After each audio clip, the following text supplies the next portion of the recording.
안녕하십니까 독자 여러분. 오늘은 경매 물건 교육을 하겠습니다. 저는 위족션 대표 김진혜입니다. 저의 소개를 간략하게 해드리면요, 저는 숭실대학교 법학 박사를 수료했습니다. 그리고 숭실대학교 대학원의 IT 정책 경영학 박사과정을 하고 있고요.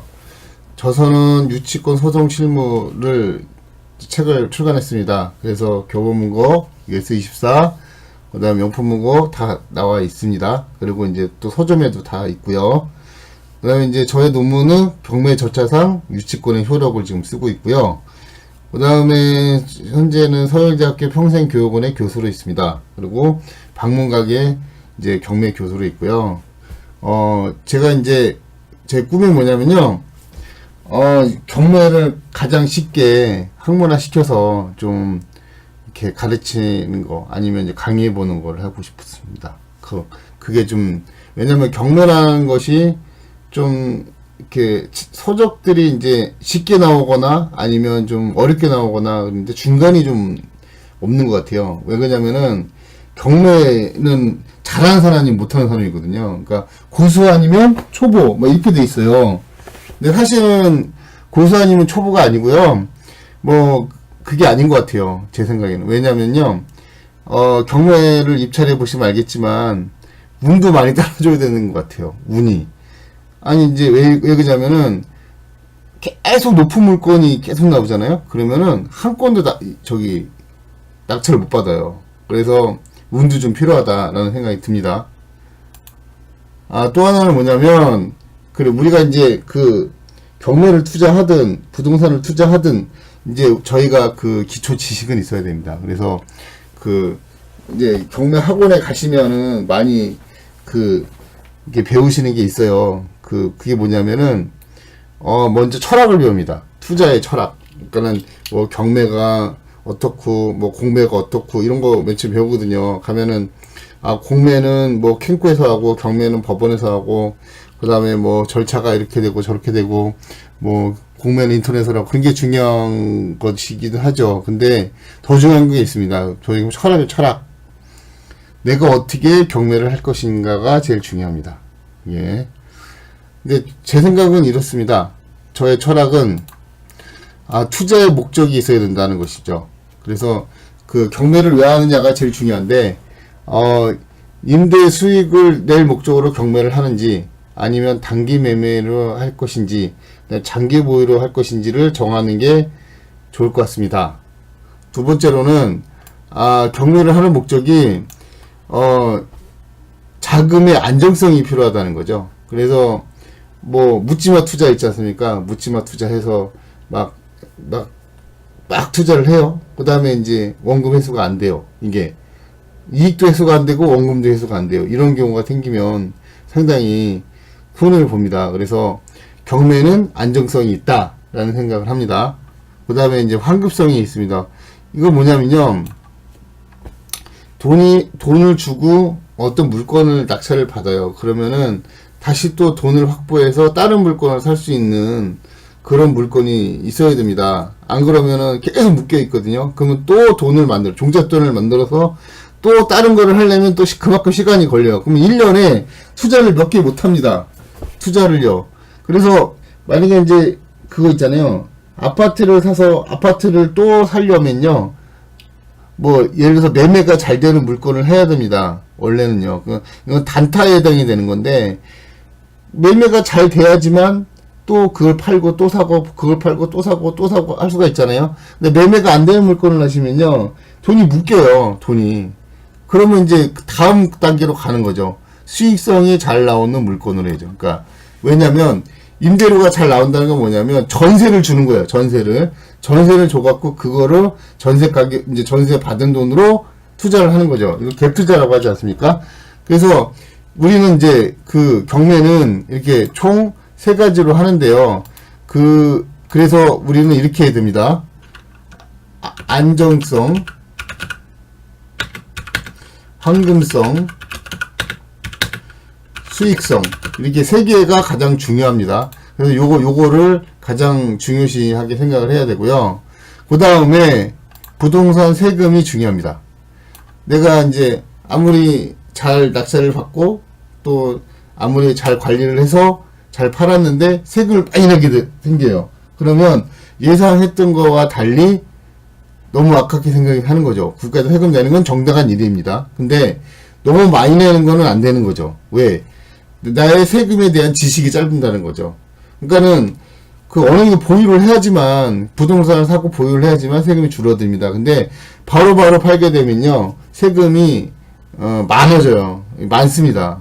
50% 되는 경우도 있습니다. 그래서 그런 물건들, 또 그런 또 세금이 많이 부과되는 물건이 있고 세금이 적게 되는 부과되는 게 있고, 또 단타로 매매를 자주 해서 세금을 또 많이 내는 경우가 있고, 이렇지만 또 거꾸로 생각하면은 또 장기 보유를 해서 세금을 줄이고 양도세를 줄이고 그 다음에 또 임대를 놔서 또 그 세금 또 절차를 또 해갖고 하는 방법이 있고, 또 내가 임대 사업자를 내서 세금을 줄이고 이렇게 하는 방법을 생각해서 여러 가지의 그 기술이 좀 필요하거든요. 그런 방법들을 많이 고안해야 됩니다.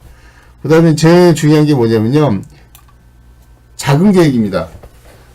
내가 투자할 물건이 얼마큼 있는지, 그 다음에 내가 대출을 얼마큼 받을 수 있는지, 그 다음에 이제 내가 현금 동원 능력이 얼마나 되는지에 대해서 이게 필요한 거죠. 그게 확실히 필요한 거거든요. 이렇게 이제 잘 계획을 짜놔야지, 그 계획 없이 그냥 막 이렇게 투자를 하게 되면요, 또 1년에 몇 건 못하는 거죠. 돈이 묶이니까 1년에 몇 건 못하게 됩니다. 그래서 그런 것도 잘 생각해야 된다는 생각하게 되고요. 그 다음에 이제 부동산 투자의 결정 과정이 있습니다. 이제 이거를 이제 프로세스로 보는 거죠. 투자의 목표를 이제 생각을 했어요. 설정을 하면은 투자 환경을 분석해야 됩니다. 그러면 이제 이런 거 있죠. 법률적이나 예를 들어서 이게 이제 개발이 되는 땅인지 맹지인지 아니면 투자가 적합한 물건인지를 잘 판단을 하셔야 되는데요. 맹지를 낙찰받고 나서 거기다가 뭐를 이렇게 개발하시려고 하면은 또 이게 곤란해지거든요. 그래서 그런 것들도 잘 보셔야 되고, 또 하나는 뭐냐면 권리 분석을 잘해야 되는데요. 뭐 예를 들어서 선순위 임차를 않는 경우가 있고, 아니면 유치권 있는 물건을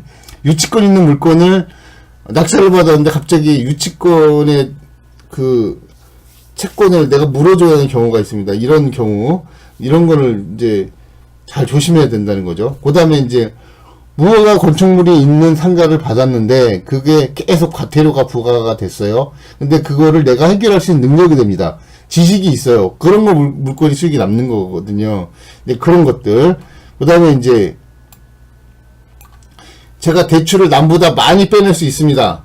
그런 또 자신이 생겼어요. 왜? 내가 이제 은행을 많이 이렇게 섭외를 해놔서 이제 경매 대출을 하나 정보가 많다. 이럴 때는 상당히 도움이 되거든요. 그 다음에 제가 남들보다 어떤 물건, 예를 들어서 뭐 토지면 토지, 상가면 상가, 주택이면 주택에 대한 정보가 빠삭해서 남들보다 이쪽에 이제 그 뭐예요? 그 노하우가 많고, 또 개발 가능성 있는 땅들을 내가 줄줄이 외우고 있으면 그쪽에 경매가 났을 때 제일 먼저 잘 알고 투자할 수 있겠죠? 근데 그런 기술이 또 필요합니다. 그 다음에 이제 세제 환경이 있는데요. 어느 때 정부가 이제 부동산세를 좀 낮춰줄 때, 그럴 때는 되게 호황이지 않습니까? 뭐 그런 것들, 예, 그런 것들 잘 보셔야 되고요. 그 다음에 이제 미래 편익 수익과 비용 구속이라고 있는데요. 제가 어느 땅을 만약에 이제 낙찰을 받았는데 그쪽에 이제 앞으로 개발이 된다고 막 그렇게 소문이 돌고, 그 다음에 막 뭘 하고 있고, 조합을 설정하고 있고, 뭐를 모집하고 있다, 막 그런데, 그 옆에 땅이 이제 그 인근 땅이 경매가 났어요. 경매가 이제 개시가 돼갖고, 내가 낙찰을 보려고 해요.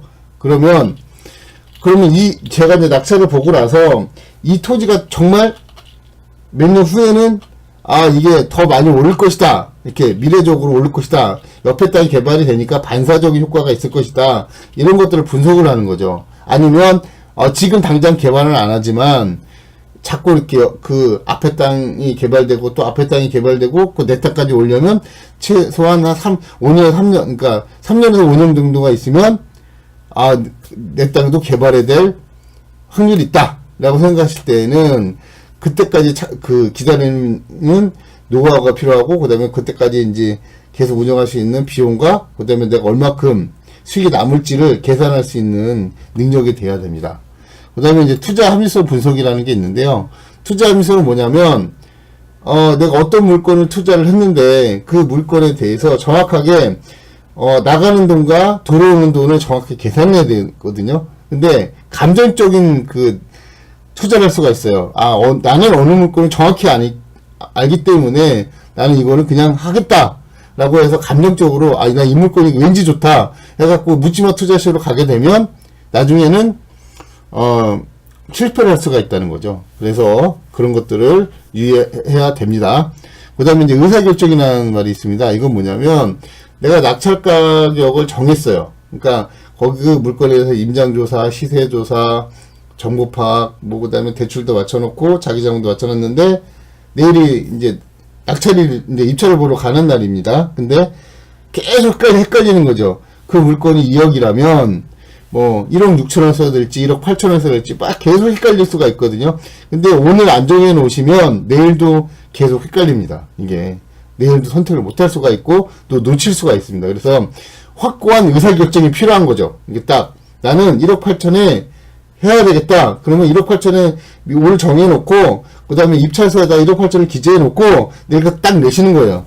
아니면 두 장을 만들어 놓는 거죠. 1억 6천짜리 하나, 1억 8천짜리 하나 만들어서, 내가 내일은 기필코 낙찰을 받아야겠다. 아니면, 내가 1억 6천에 맡으면 내 2천만 원을 버리지 않는 거다. 라는 의사결정이 빨라야 된다는 거죠. 그래서, 경매를 낙찰을 받으시려면, 남들보다 빨리 정보를 파악하시고 의사결정을 하셔야 됩니다. 다음 장에는 더 중요한 내용이 있으니까요. 좀 쉬었다가 다시 진행하도록 하겠습니다. 감사합니다.